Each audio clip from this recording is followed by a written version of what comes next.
Assalamu alaikum, my name is Abdurrahman, and here I'm going to present about introduction. Every single one of engineered construction resting on Earth must be carried by some kind of interfacing element called a foundation. A foundation is the part of the engineered system that transmits it to and into the underlying soil or rock.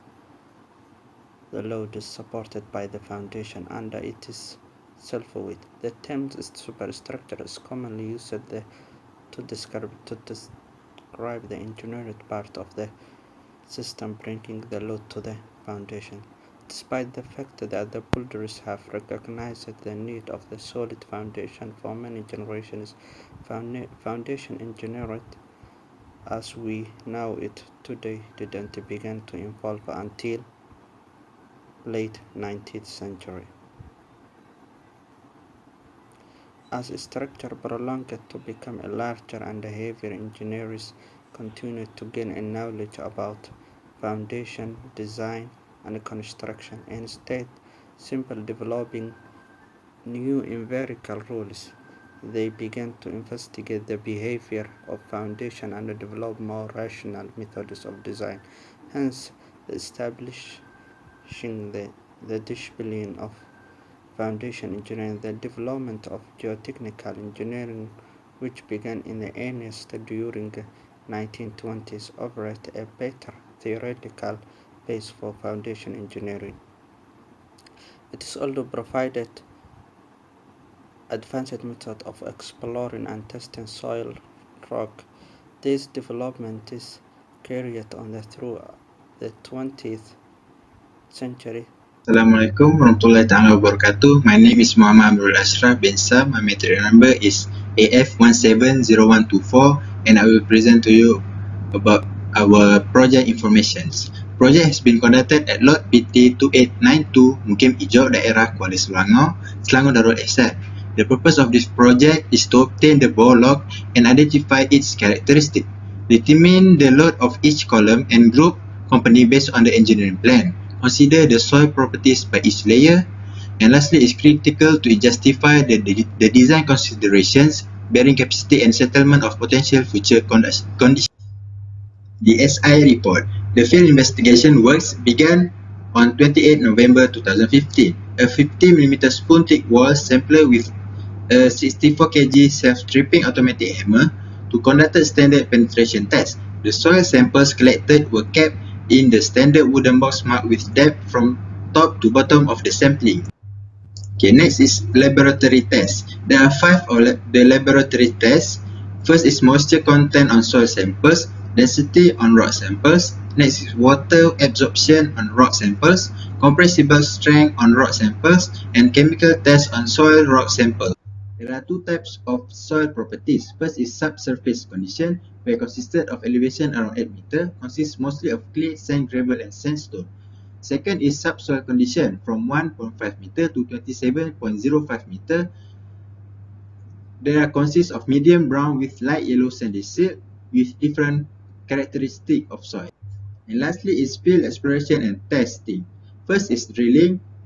There are 2 types of drilling, rate of drill and casing. And second is sampling. First is disturbed sampling and undisturbed sampling. That's all from me. Thank you. Hi, Assalamualaikum. My name is Muhammad Syamil Idham Mustafa.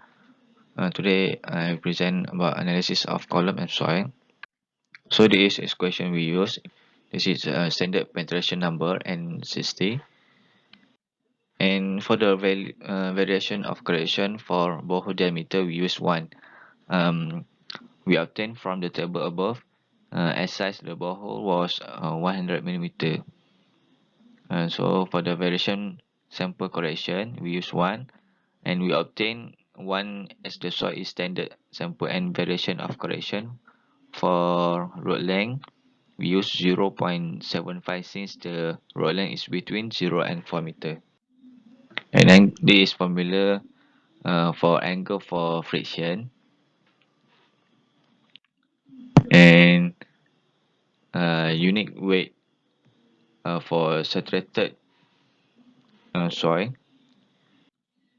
So for the loads for each every columns, the load of column in this project, we divide into group range, which is from 0 to 3000 kilonewton.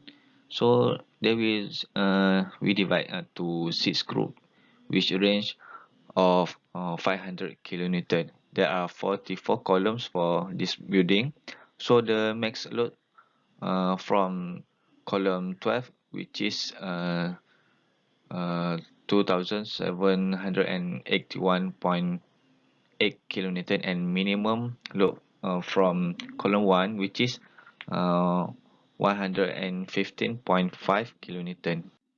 So this is a soil profile we use. So this is a drawing showing our foundation. The upper is a plan view from from elevation view, and this last is side elevation. Thank you.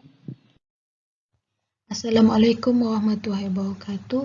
My name is Siti Haja binti Zamri, CF 180134. Today I represent about purpose foundation engineering design. Engineering design that we propose is shallow foundation. Okay, what is shallow foundation?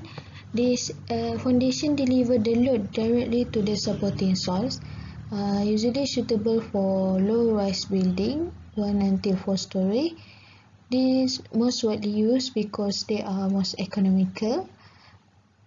The depth of footing must be below the topsoil and force line on compacted field or from native soil, and should be above the water table.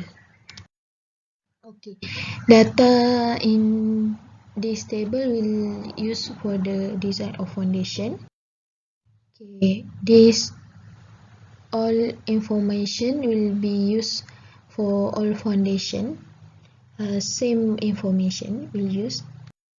Okay, this is the example calculation for foundation. For find the B, and then checking for foundation, use the B that we get earlier calculation into this calculation for checking, and after that we use for checking settlement using Mayer method.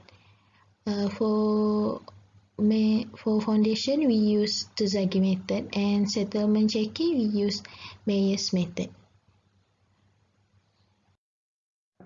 Okay, this is the table for value of checking foundation and checking settlement. The 6 foundation pass for both checking. So the shallow foundation that we propose is equivalent in this use in this project. That's all from me. Thank you.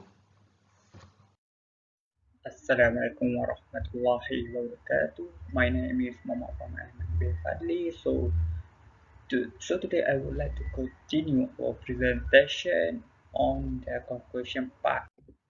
So to construct the foundation, a lot of things should be considered, especially the condition of the soil, the strength of the soil, and the last one, groundwater level. So according to the bore law for our project, it can be seen the type of soil is silt. Silt is known to have much smaller particles compared to the sandy soil, and it made up of rock and other mineral particles which are smaller than sand and larger than clay. And basically the weight of the building will be distributed among the column and transferred to the foundation. The load of the column varies depending on their position. So the design that will be used for foundation in our project is shallow foundation. In shallow foundation designing, there will be 6 group of foundation design according to the load variation. The value ultimate load for a column for each group of foundation which vary if passing the required needed. And the last one, after designing foundation, settlement should be checked and the result obtained from completion of settlement is also valid, passing the required needed. That's all from me. Thank you.